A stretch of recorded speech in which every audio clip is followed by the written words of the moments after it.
মুয়াজ্জিন বলছে এমনি এমনি চাবি দেওয়া যাবে না, টাকা লাগবে। ঠিক আছে, প্রতি মাসে আমরা এই 4 জন আপনাকে 1000 টাকা দেব মনে করেন। মুয়াজ্জিন গরিব মানুষ, রাজি হয়ে গেছে। ওরা 4 জন মিলে ফ্যান দিয়েছে 12টা। মানুষ কয়টা?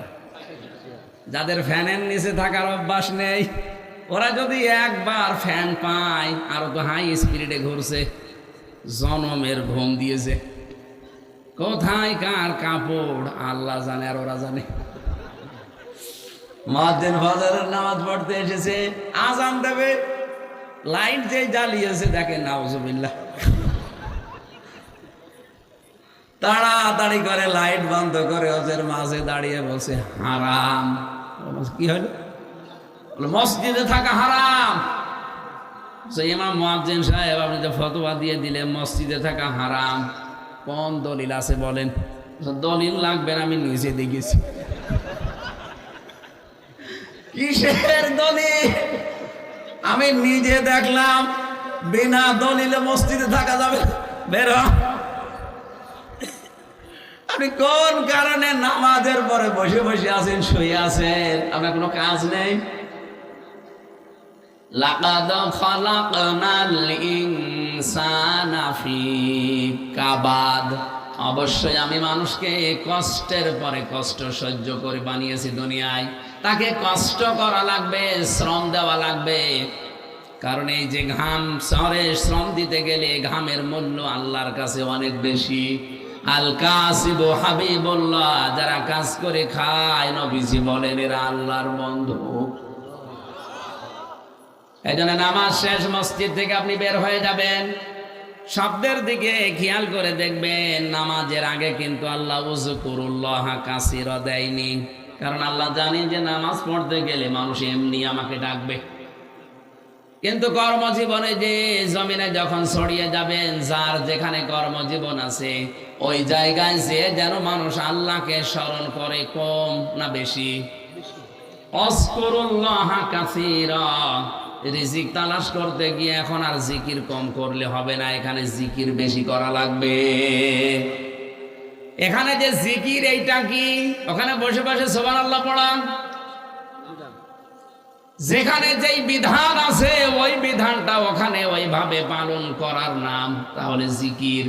এই জন্য সাব্বিহুহু বুকরাতা ওয়া আসীলার ব্যাখ্যায় মুফাসসিরিন ইকরাম লিখেছেন, সকাল থেকে সন্ধ্যা, সন্ধ্যা থেকে সকাল, সারা দিন সারা রাত আল্লাহর বিধান রাসূলের তরিকায় মেনে চলার নাম জিকির। আপনি এই শিক্ষা দিতে পারেন না দরবারে? কোরআনের প্রথম সবক তাহলে আল্লাহ যেটা দিয়েছে তার নাম পড়ো। আপনাকে পড়া লাগবে আগে। এক মানুষ ফতোয়া বের করেছে যে জানার নাম ইসলাম না, মানার নাম ইসলাম, এটা শয়তানি। আরে ভাই, আপনি যদি নাই জানেন তো মানবেন কি? এক কথা বলে না কেন? আমরা জানি না, এই জন্যে তো ইসলামের নাম নিয়ে উল্টা পাল্টা জিনিস আমাদেরকে খাওয়িয়ে দেয়। আমরা যদি সত্যি জানতাম যে আসলে এটা ইসলাম কিনা, জীবন চলিয়ে গেল আমরা শিরিক করতাম না। এই জন্য কোরআনের প্রথম সবক কি? জানা। বলেন বলেন, পড়তে হবে আপনাকে। যত আল্লাহর ওলিদের জীবন এই বাংলাদেশে যারা ইসলাম নিয়ে এসেছে পড়েছি, তাদের জীবনে এইটাই পেয়েছি। তাদের দরবারে কেউ গেলে আগে কোরআন তুলে দিত। এর সাক্ষী সিলেটের শাহজালাল রহমতুল্লাহ আলাইহি, এখনো কোরআনে কারীম সাক্ষী দিচ্ছে। এই কথা বলে না কেন? অথচ তার দরবারে যে ভণ্ডগুলো এখন বসে আছে, ওখানে গেলে কোরআন পাবেন না, যে কোরআন পড়তে দেবে সেসব সিস্টেম নেই। বড় বড় ধুতি গায়ে দিয়ে, সালা গায়ে দিয়ে বসে আছে, শর্ট গায়ে দিয়ে দেন, কি দেব দেন। এই সমস্ত জায়গায় যাদের ফরজ ঠিক নেই, ওয়াজিব ঠিক নেই, সায়রানা পয়সাও দেবেন না। কুষ্টিয়ার লালনের মাজারে মানুষ যায় আল্লাহর ওলি মনে করি, ওখানে অধিকাংশ মানুষ যেভাবে গাঁজা খায়, ওই জিনিস খেলে মানুষের ব্রেন বিগড়িয়ে যায়, তখন পোশাক আশাক আর ঠিক থাকে না। কথা বলেন না কেন?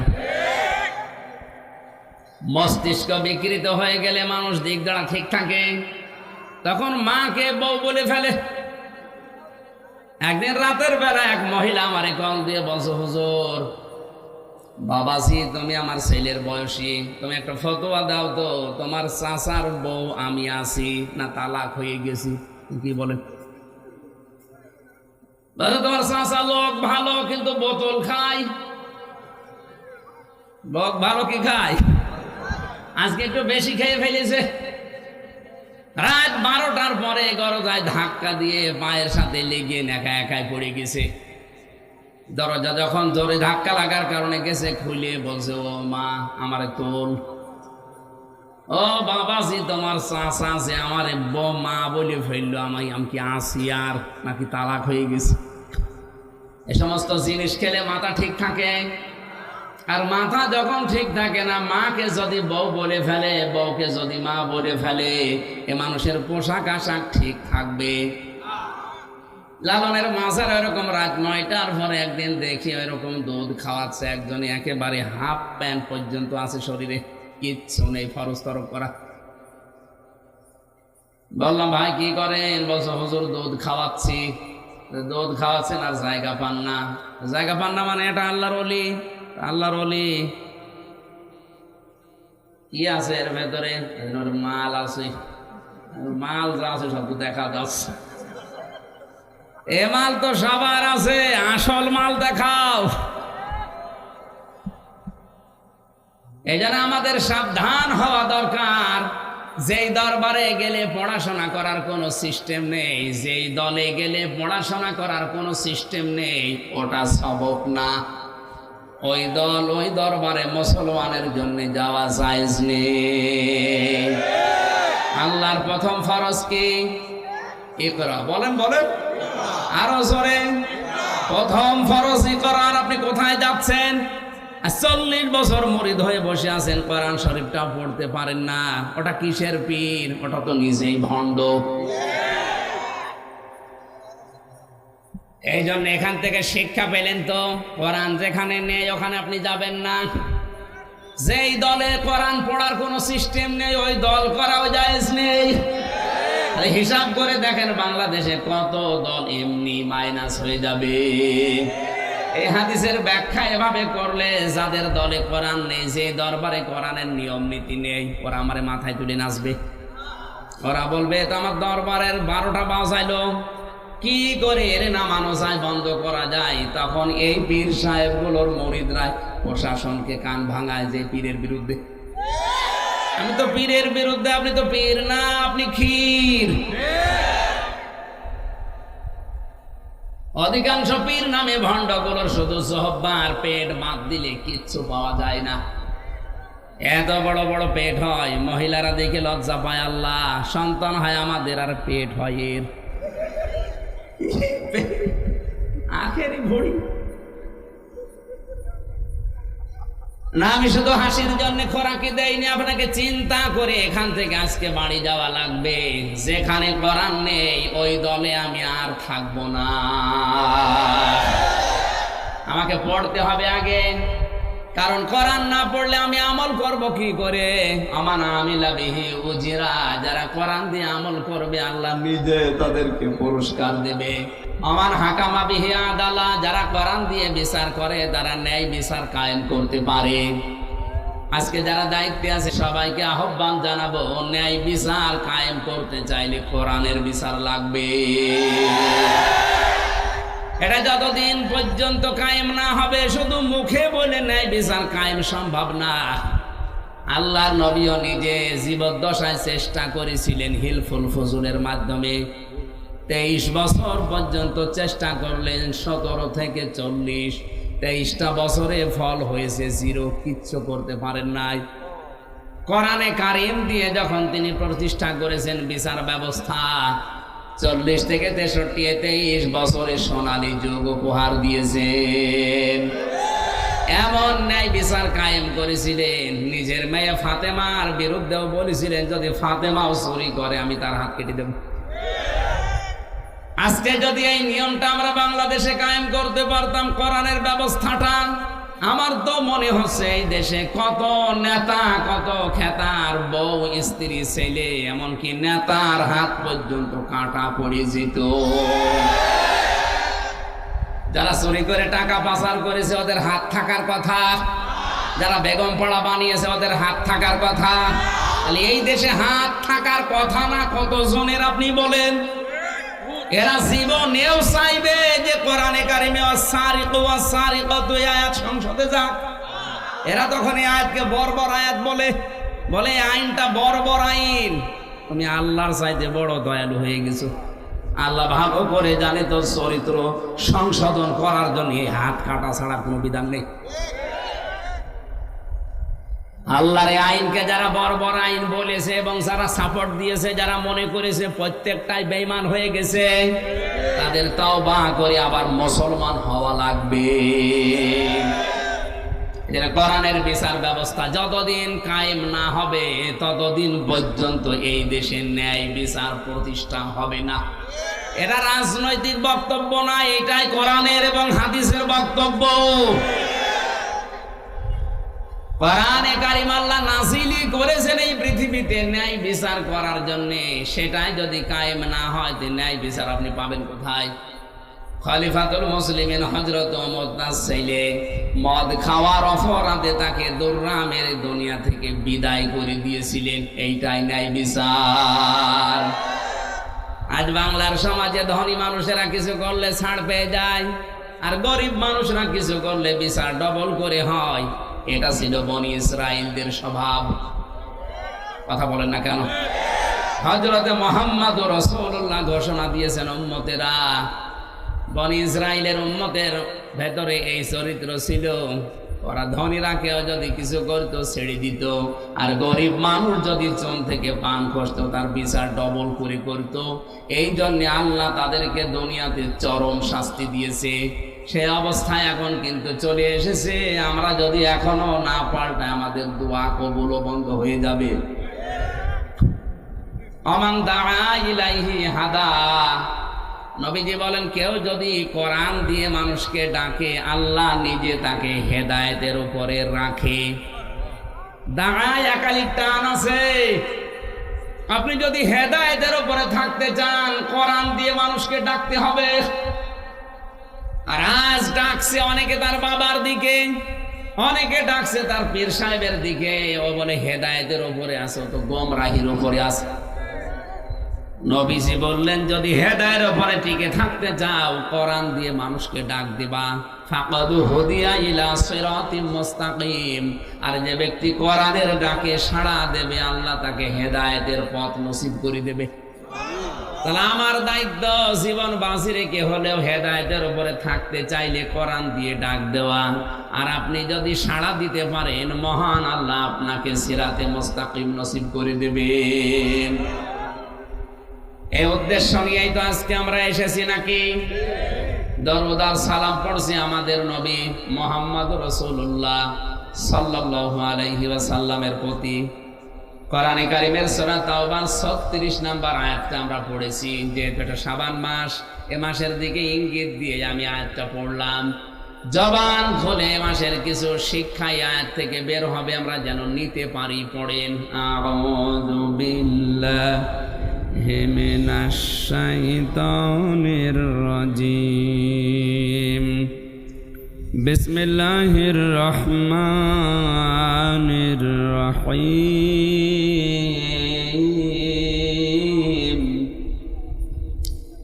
ইন্না ইদ্দাতাশ শুহুরি ইনদাল্লাহি ইসনা আশারা শাহরান ফি কিতাবিল্লাহ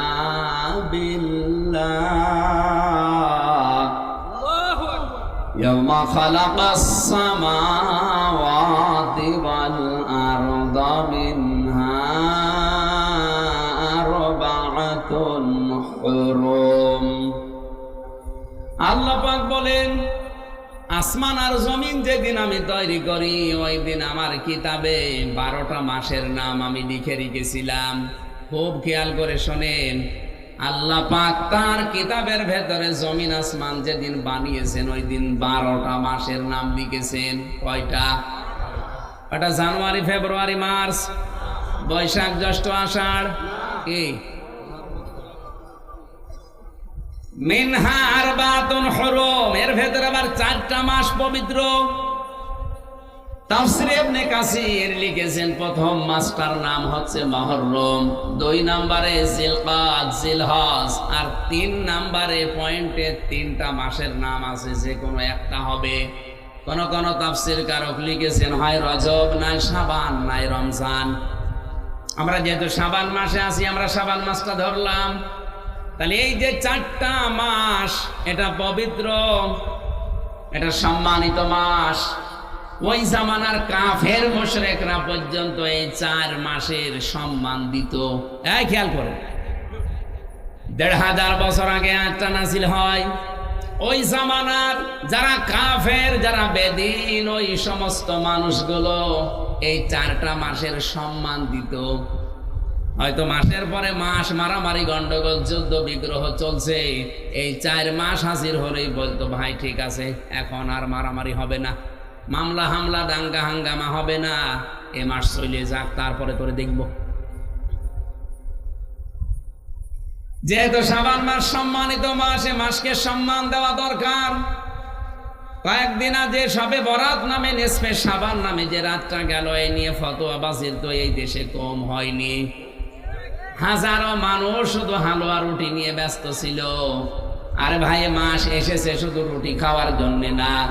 হযরতে আয়েশা সিদ্দিকা বলেন, রমজানের পরে সবচাইতে বেশি গুরুত্ব দিত নবী শাবান মাসকে।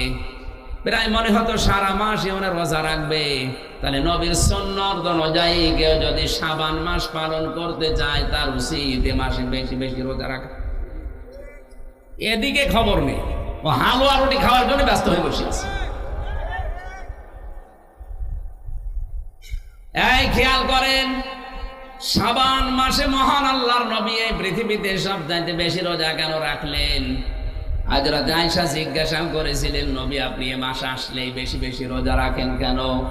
বিশ্ব নবী তাকে শুনিয়েছিলেন, ফামান শাহিদা মিনকুম শাহরা ফালইয়াসুম।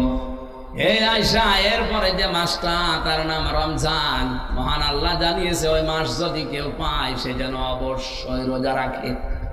আমি শাবান মাসে রোজা রাখার দ্বারা ট্রেনিং নিলাম, আগামী মাসে রমজানে যেন আমার রোজা একটাও ছুটে না যায়। বলেন সুবহানাল্লাহ।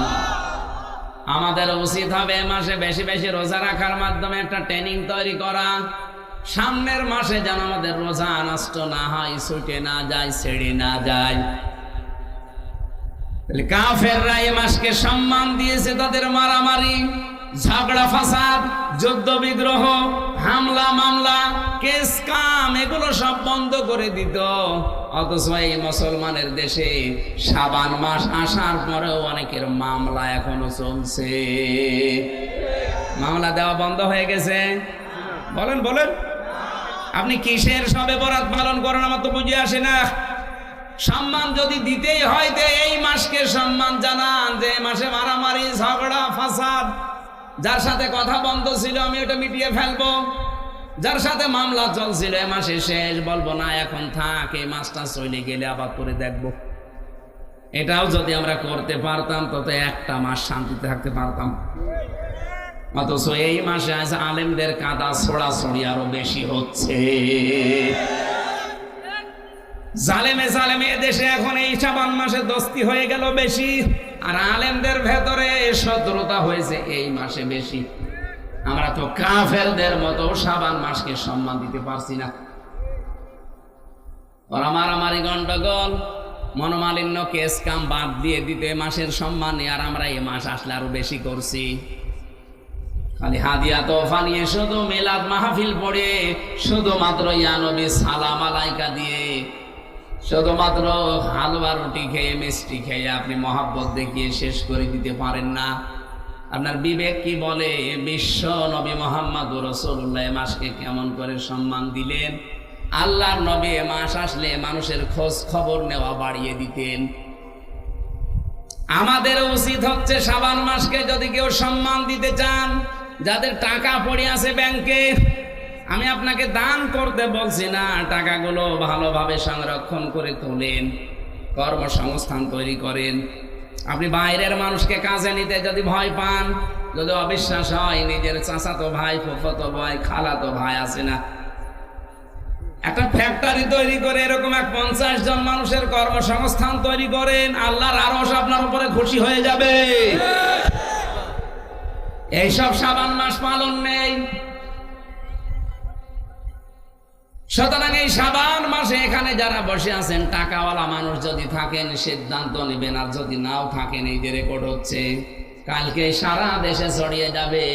সবাইকে উদ্দেশ্য করে বলছি, শাবান যদি পালন করতেই হয়, ব্যাংকের টাকা ছাতা পড়ে যাচ্ছে, কত টাকা আছে আপনি নিজেও জানেন না। এই শাবান মাসকে পালন করতে গিয়ে 10টা মানুষের কর্মজীবন তৈরি করে দেওয়া যায় না? তাহলে কিশোর গ্যাং তৈরি হতো না? রাস্তায় ছিনতাই, চাঁদাবাজি এগুলো বন্ধ হয়ে যেত? কথা বলেন না কেন? মানুষের কাজ যখন থাকে না, হতাশ হয়ে যায় জীবনের উপরে, তখনই ও রাস্তায় নামে অবৈধভাবে। এটা শুধু একা দায়ী না, আপনিও দায়ী। আপনি কি শাবান মাস পালন করে গেলেন? প্রতি বছরে বছরে মাসটা আসে চলেও যায়, কিছুই করতে পারেন না। আজকের এই মাসেই সিদ্ধান্ত নেন, আর মাত্র 6 দিন আছে। এই 6 দিনে যেন এমন কিছু করতে পারি, 5টা রিক্সা কিনে 5 জনকে চালাতে দেন। মাসে মাসে আপনি আমার এই টাকা দিয়ে দেবেন, দেখবেন আপনার টাকা দেওয়ার পরে ওর সংসার চালাতে সাহায্য হয়ে যাবে। ইসলাম আমরা এখান থেকে বুঝি না, আরো রাস্তার টাকা, ব্রিজের টাকা, কালভার্টের টাকা, এতিমের টাকা, গমের টাকা, কাবি খার টাকা মেরে খায়, আর ওইটা দিয়ে মসজিদের টাইলস লাগিয়ে দেয়। কিশোরগঞ্জবাসী একটা মসজিদ বানিয়ে দিলে কয়জন নামাজ পড়বে? না খুব বেশি হলো 5000 মানুষ। আর একটা রাস্তা বানিয়ে দিলে, একটা ব্রিজ বানিয়ে দিলে লক্ষ লক্ষ মানুষ হাঁটবে, চলাফেরা করবে। 1000 মসজিদ বানানোর চাইতে একটা রাস্তা বানানো আল্লাহর কাছে অনেক দামি। ইসলাম আজ আমরা এভাবে যদি নিতে পারতাম, সত্যি বাংলাদেশটা সোনার বাংলায় হয়ে যেত। কোথা থেকে যে ইসলাম নিয়েছে আল্লাহ ভালো জানে। কোরআনে কারীম জানাচ্ছে, কুনতুম খায়রা উম্মাতিন উখরিজাত লিন-নাস ইলা আখিরি আয়াত। সূরা আলে ইমরান 4 নাম্বার পারার 3 নাম্বার পৃষ্ঠার 3 নাম্বার লাইনের 112 নাম্বার 13 নাম্বার আয়াত, এটা 10 নাম্বার আয়াত। আল্লাহ পাক বলেন, তোমরাই শ্রেষ্ঠ জাতি, তোমাদেরকে আমি মানুষের কল্যাণের জন্য বের করেছি। আপনার দ্বারা যদি মানুষের উপকারী না হয়, তে আপনি আর কুকুর সমান। কথা বলেন না কেন? আপনার দ্বারা মানুষের যদি উপকারী না হয়, যদি ক্ষতি হতে থাকে, তা আপনি আর সাপ সমান। কিয়ামতে আপনার এই আচরণ থাকবে না। এই যে আকৃতি দেখতে পাচ্ছেন, জীবন ওইটা থাকবে না। এটা আকৃতি আল্লাহ বানিয়ে দেবে সাপের মতো। সাপের কাজ কি বলেন তো? একটা মানুষকে সবল দেয়, লোকটা মরে যায়, সাপের কোনো লাভ হয়? আসতে বলেন। এই বাংলাদেশে এখানে অনেক মানুষ এমন বসে আছে, সকালবেলা ওঠার পরে চিন্তা করে কার ক্ষতি করব, কারে ধরিয়ে দেব।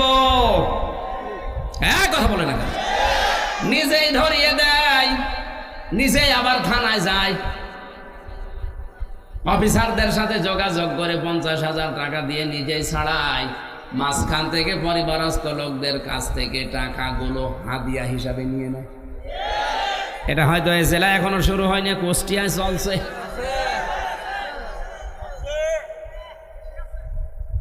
আল্লাহর কসম, যারা মানুষের এভাবে ক্ষতি করেছেন, আমারও তো ক্ষতি হয়ে গেল। 3টা বছর তো গেলই। আমার বাবার লক্ষ লক্ষ টাকা বিনা কারণে গেল। এই যে ক্ষতিগুলো যারা করছেন, আপনি নামাজ পড়তে পারেন, রোজা রাখতে পারেন, বোরকা পড়তে পারেন, ব্যবসা করতে পারেন, এই যে আলেম, জিজ্ঞাসা করেন আপনার আকৃতি এটা থাকবে না, সাপের মতো হবে। এটা সূরা রহমানের ভেতরে আছে, তার তাফসীর পড়েন। 10 প্রকারের আকৃতির কথা আমি পড়েছি।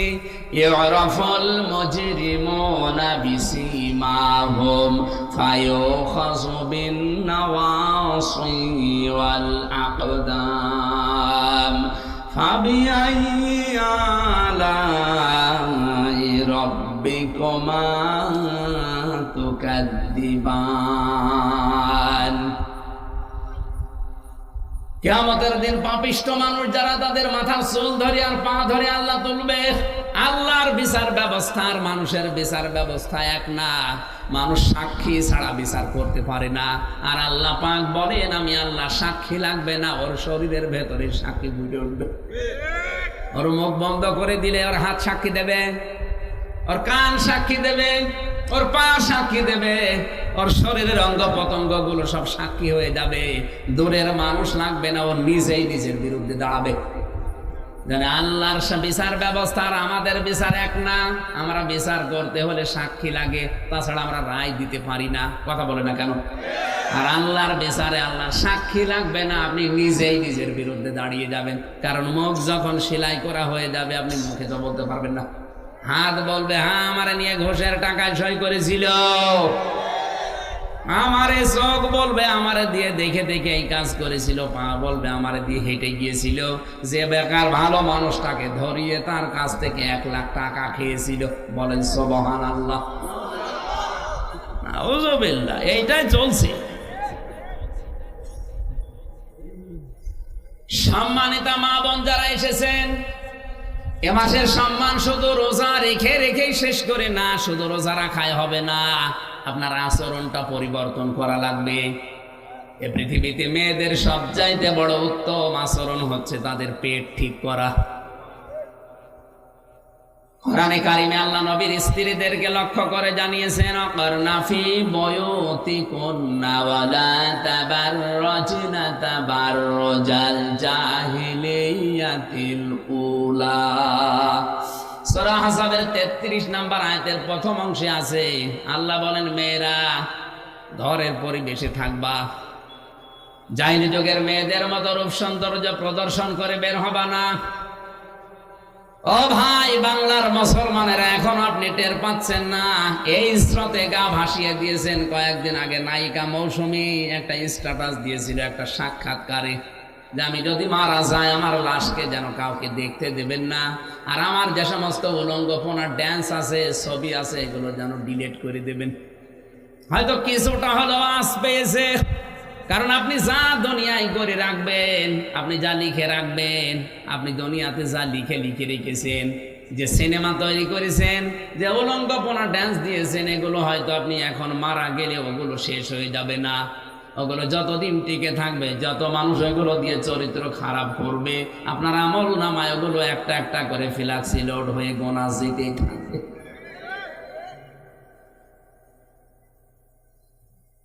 অনেকে বলে হুজুর আমার তো বিকাশ নাম্বার খোলা নেই। খোলা লাগবে না, এমনি চলে যাবে।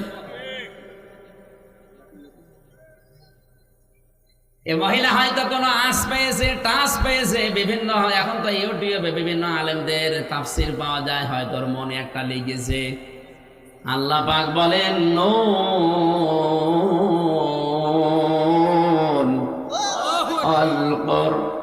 আল কলামি ওয়া মা ইয়াসতুরুন। আল্লাহ কসম দিচ্ছেন কলমের। আমি চিন্তা করলাম এত জিনিস থাকতে আল্লাহ কলমের কসম কেন দিল? আমার চিন্তার রেখা শেষ হয়ে গেছে এইভাবে, যে দুনিয়ায় যত ভালো কাজ আর মন্দ কাজ বলেন সব কিছুর মূলে কিন্তু কলম। এক কথা বলেন না কেন?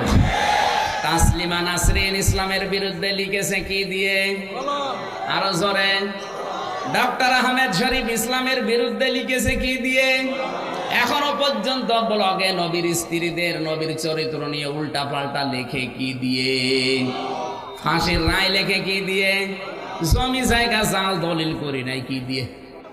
পৃথিবীর সব কিছু ভালো হোক মন্দ হোক দেখবেন কলমের মূলে আছে।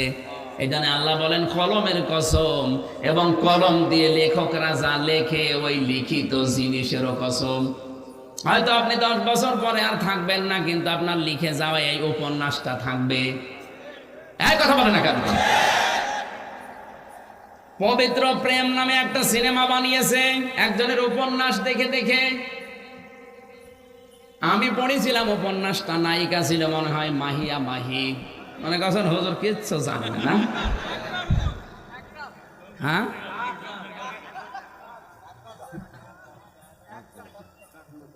এখন এই সিনেমায় একজন হিন্দুর সাথে মহিলা, এই মুসলমান মেয়ে পর্দা করে কলেজে যায়, স্কুলে যায়, কি করে লাভ ম্যারেজ করবে, এই কাহিনীগুলো তুলে ধরেছে।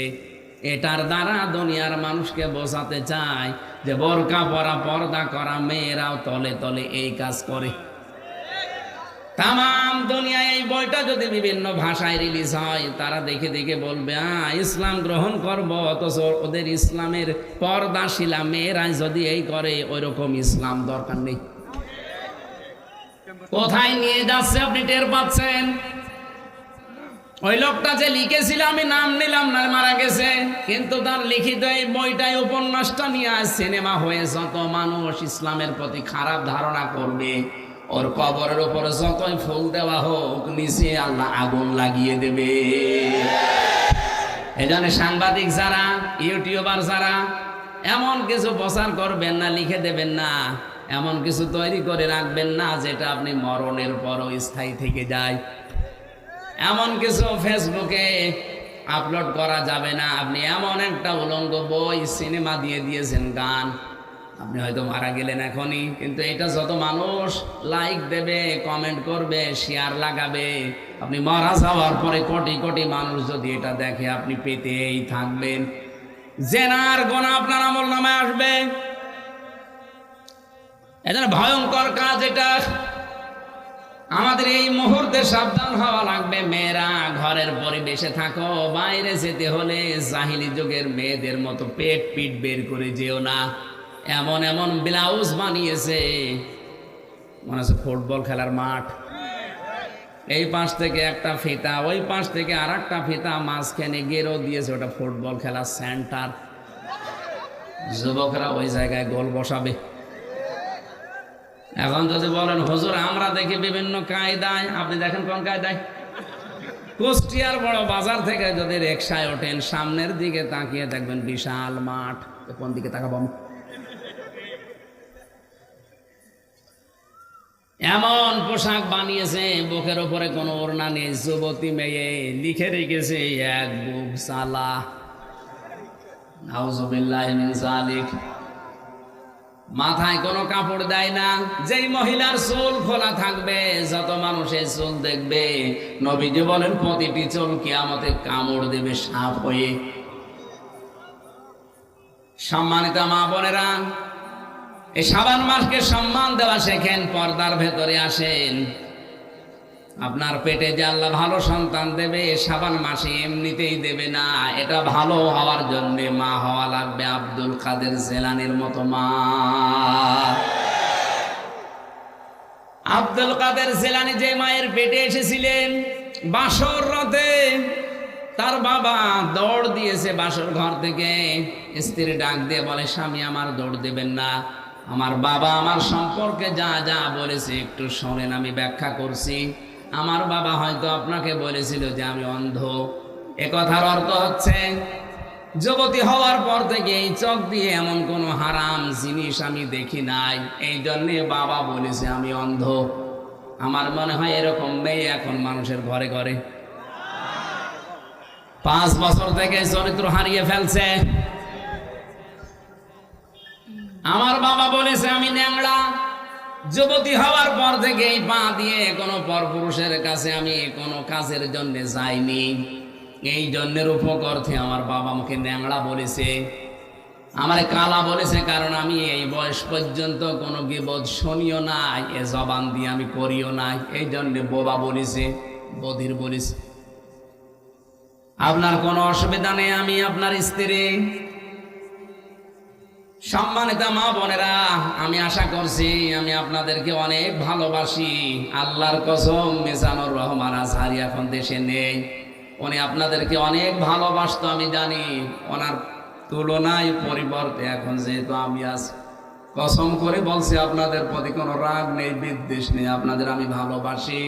তো ভালোবাসার কাজ করা লাগবে। পর্দার ভেতরে চলে আসেন, এটা আপনার রক্ষা কবচ। আমার মনে হয় কোনো মহিলা যদি পর্দার ভেতরে এসে রাস্তায় চলাফেরা করেও মনে হয় যে 2 জন বডিগার্ড ওর সাথে আছে।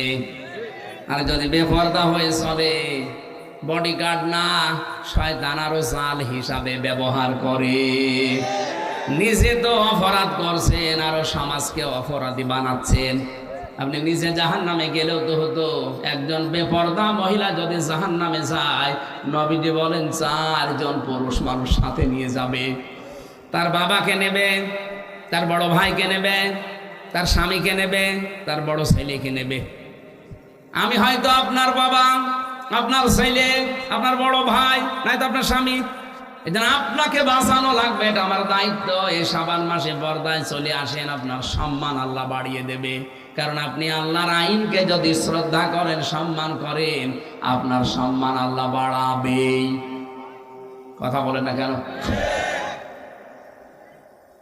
যালিকা দীনুল কাইয়্যিম, আল্লাহ বলেন এইটাই স্থায়ী দিন, এইটাই সুদৃঢ় দিন।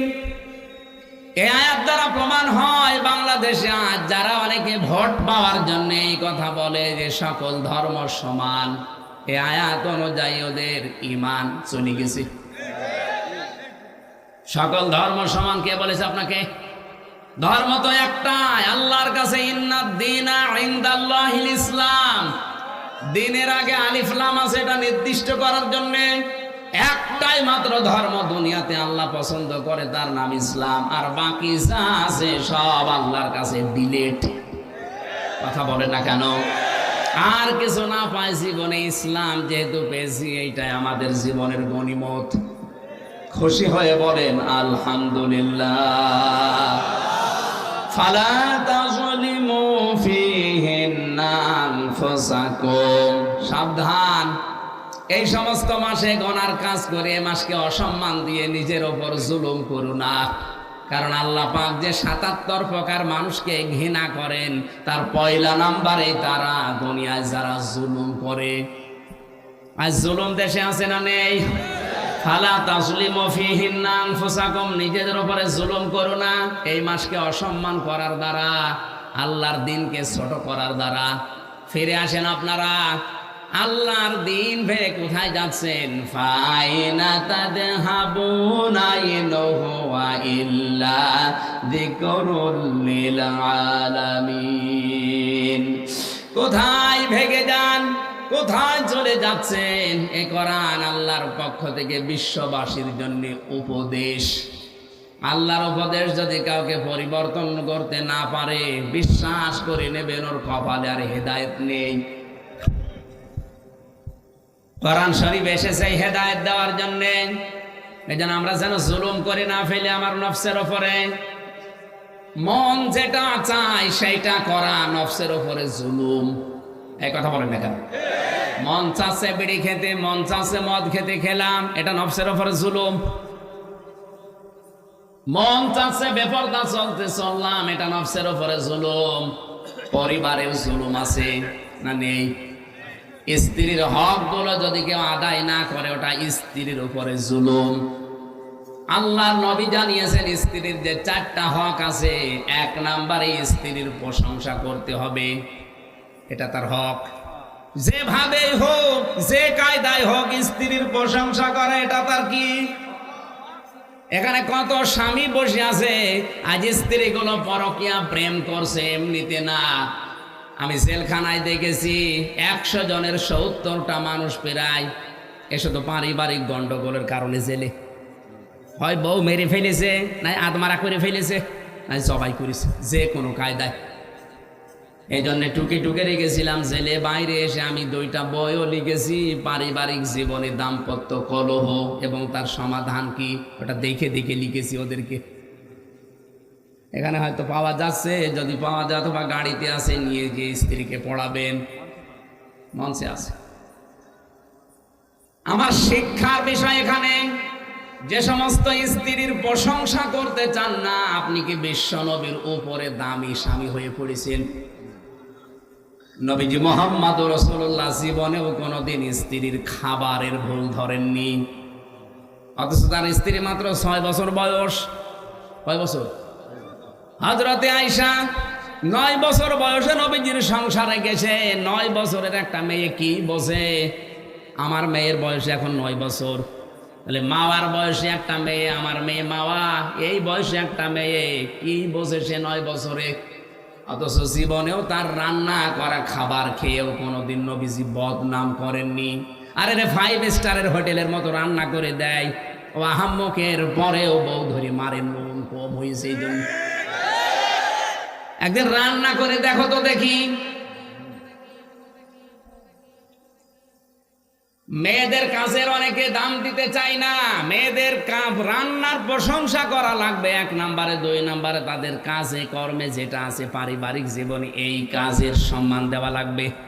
আজ হাজার হাজার পরিবারে আমরা দেখতে পাই মেয়েদের কাজের কোনো মূল্য নেই, অথচ ওরা বিনা টাকায় বিনা পয়সায় অনেকগুলো কাজ করে। ধোপানি, চাকরানি, এই কথা বলছে না কেন? আপনার কাপড় ধুয়ে দেয় ধোপানি, রান্না করে দেয় রাঁধুনি, ঘর দর মুছে দেয় চাকরানি, যত রকমের কাজ আছে আপনাই ওখানে দিয়ে করাচ্ছেন। অথচ কোরআন জানিয়েছে মেয়েটি স্ত্রী হিসাবে আসবে আপনার কাছে রাজরানী হয়ে। ও যদি কোনো কাজ করতে না চায় তার গুনাহ হবে না। এমনকি আপনার সন্তানকে যদি সে দুধ পান না করায় তারপরও তার কোনো গুনাহ নেই। আমি আলেমকে জিজ্ঞাসা করছি, আল ওয়ালিদাতু ইরদি'না আওলাদাহুন্না হাওলাইনি কামিলাইনি লিমান আরাদা আইয়ুতিম্মার রাদা। এখানে মোজারে দেওয়া, এখানে মোজারে শব্দ দেওয়া, পুরুষের শব্দ, কোনো স্ত্রীবাচক শব্দ এখানে নেই। সন্তানের দুধ খাওয়ানোর দায়িত্ব মার না বাবার? বাবার। কার? মারা তো দয়া করে আপনার উপরে ইহসান করে দুধটা পান করিয়ে দিচ্ছে, এর বিনিময়ে আমরা আজ পর্যন্ত কোনো মাকে টাকাও দেই না। এই কথা বলে না কেন? এটা যে মনে হয় মাইকে ওয়াজ করা ঠিক হচ্ছে না, মাইক বাদ দিয়ে করার দরকার ছিল। কারণ এই আওয়াজ যদি ওদের কানে যায় না জানে আবার বেঁকিয়ে বসে কিনা। বলবে ঠিক আছে কোরআনে যেহেতু আছে আমরা আর বিনা টাকায় ফিরি ফিরি দুধ খাওয়াবো না। দুধ খাওয়াতে হলে আমাদেরকে 2 বছরে 50,000 টাকা দেওয়া লাগবে। এবার আপনি মরেন, আপনার সওয়াল দিয়ে মেয়ে নিয়ে আপনি মরেন। মেয়েদের পরিবারস্থ লোকদের যে কাজ আপনি হিসাব করে কোলাতে পারবেন না। আমার দাদা বেঁচে ছিল যখন একটা গল্প বলতো, 1 লোক ওরকম খালি গরম দেয়, স্ত্রীর কাজের কোনো দাম দেয় না। ওর স্ত্রী একদম বলেই ফেলেছে, কি গো তুমি কোনো কাজে মন পায় না তোমার, ঠিক আছে তোমার কাজ আমারে দাও, আমার কাজ তুমি করো। ও বলছে তোমার আবার এই কাজ হইল নাকি? ঠিক আছে আজকে যা আছে পরিবারে সব কাজ তুমি করবা, তোমার কাজ তো শুধু গরু চড়ানো, আমি ওইটা আজকে করছি। পুরুষের পোশাক পরে গেছে মাঠে, গরু চড়িয়ে সারাদিন পরিশ্রম করে করে আসতেছে। এ ভাত রান্না করার জন্য চাউল দরকার, যে দেখে চাউল ঝাড়া নেই, ওই খোদ বা গুঁড়া সব আছে, ওটা এখন ঝাড়তে হবে পরিষ্কার করার জন্য। কোলা নিয়ে এসেছে, যে কোলা নাকি বলে, কোলা নিয়ে এসেছে চাউল ঝাড়বে। চাউল ছাড়তে হলে তো নিচে একটা আওয়াজ দেওয়া লাগে হাত দিয়ে, তাছাড়া ঝাড়া হয় না। ও চিন্তা করছে আমার বউ তো চাউল ঝাড়ে কিন্তু টক টক করে একটা আওয়াজ হয়, সে কাটি কই, কাটি খুঁজতে পারছে না। ভাত রান্না না করে বসে আছে। ও মহিলা ছাগল গরু চড়িয়ে বলছে, কই কি করেছো? বলছে তোমার মতো বজ্জাত মহিলার সাথে সংসার করাই কঠিন। কোলার নিচে চাউল ছাড়তে গেলে যে টক টক করে আওয়াজ হয়, সে কাটি কই। বলো তুমি কাটি খুঁজতেছ, আর আমার কাছের কোনো দাম দাও না, এবার আমার কাছে দাও, দেখো টক টক করে আওয়াজ কি করে হয়। একদিন আপনি পারবেন না। এই জন্য স্ত্রীর উপর আমরা যেন জুলুম করে জালেম হয়ে না যায়। আল্লাহ কিন্তু ঘৃণা করে সবচাইতে বেশি জালেমকে, আর আল্লাহর মামলাও হবে জালেমের বিরুদ্ধে। স্ত্রীর খাবারের প্রশংসা করা লাগবে, স্ত্রীর কাজের প্রশংসা করা লাগবে। আল্লাহ চান না কোন সংসার ভেঙে যাক। ছোটখাটো কোনো বিষয় যদি মনোমালিন্য হয়েও থাকে, খুব বেশি দিন গড়াবেন না, তাড়াতাড়ি করে মিল করা লাগবে। স্ত্রীর সাথে যদি ওভাবে থাকতেই থাকে গন্ডগোল লেগে, আমার যতটুকু ধারণা 3 দিন পার হয়ে গেলে শয়তান আর বসে থাকে না, ও 2 জনকে ফসলায় আর কি হবে, চলে যা, তোর জন্য তোর সাবেক আছে। কথা বলে না কেন?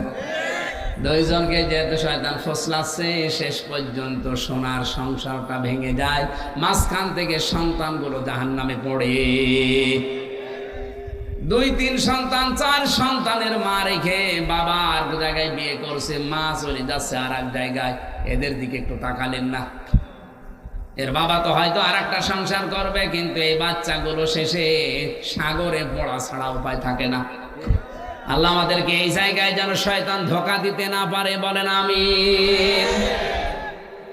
নবীজি বলেন স্ত্রীর সাথে মাঝে মাঝে নিজে আনন্দ করবা। এমনকি স্ত্রী ব্যবহারের পরে কোনো মানুষ যদি গোসল করে, যতগুলো ফোঁটা ফোঁটা পানি মাথা থেকে পড়বে অতগুলো নেকি হবে। সাহাবীরা বললেন হুজুর এই কাজে নেকি হয়? আল্লাহর নবী বলেন এই কাজটা যদি তুমি অন্যের স্ত্রীর সাথে করতে কি হইতো? বলে গুনাহ হইতো। সেই গুনার কাজ না করে জায়েজ জায়গায় যদি এ কাজ করো, তে তোমার সওয়াব হবে না কেন? অবশ্যই তোমার সওয়াব হবে। কোন স্বামী যদি স্ত্রীর হাত চেপে ধরে আর স্ত্রী যদি হাসি মুখে হাতটা, দুইজনে চেপে ধরার ভেতরে যতগুলো গুনাহ ছিল দিনের ভেতরে সগীরা গুনাহ আল্লাহ ঝরিয়ে দেয়। এই জন্যই নবীজি বলেন আমার কাছে 3টা জিনিস বেশি ভালো লাগে, একটা সুগন্ধি, আর একটা স্ত্রী, আর একটা আমার নামাজ। আমাদের কাছেও সুগন্ধি ভালো লাগে, কিন্তু অনেকের কাছে দুর্গন্ধ বেশি ভালো লাগছে, এই জন্যই বিড়ি খায়। কথা বলেন না কেন? বন্ধ করা লাগবে বিড়ি খাওয়া। অনেক মানুষ আজ ফতোয়া বের করেছে, তেমন কিছু না, এ নাই মাকরু। 2 নম্বরে নবীজির কাছে নামাজ ভালো লাগতো, আমাদের কাছে নামাজ ভালো লাগে, কিন্তু নামাজের শিক্ষা ভালো লাগে না। নামাজের 17টা শিক্ষা আছে, কয়টা? বলেন বলেন। আল্লাহর নবী বলেন নামাজ প্রথম তোমাকে শিক্ষা দেয় কি করে পরিপাটি হওয়া লাগবে। আজ আমাদের জীবনটা পরিপাটি না, এলোমেলো। যদি আমরা নামাজের মতো ট্রেনিং নিয়ে জীবনটা চালাতে পারতাম, দেশ জান্নাত হয়ে যেত। 3 নম্বরে আমার স্ত্রী আমার কাছে ভালো লাগে, আমাদের কাছেও স্ত্রী ভালো লাগে, কিন্তু নিজেরটা বাদ দিয়ে অন্যেরটা। কথা বলেন না কেন? আল্লাহ আমাদের হেফাজত করুন, বলেন আমিন। খুনসুটি করবেন, আপনি আনন্দ উল্লাস করেন নিজের স্ত্রীর সাথে, মোবাইলে যদি প্রেমের আলাপও করেন, মনে করবেন নফল নামাজের সওয়াব হচ্ছে। আল্লাহ আমাদেরকে বাস্তব জীবনে স্বামী স্ত্রী যেন জুলুম হয়ে না যায় কোনো বিষয়ে খেয়াল করার এই শাবান মাসে তৌফিক দিন, আমিন। ওয়াকাতিলুল মুশরিকিনা কাফাতান কামা ইউকাতিলুনাকুম কাফা।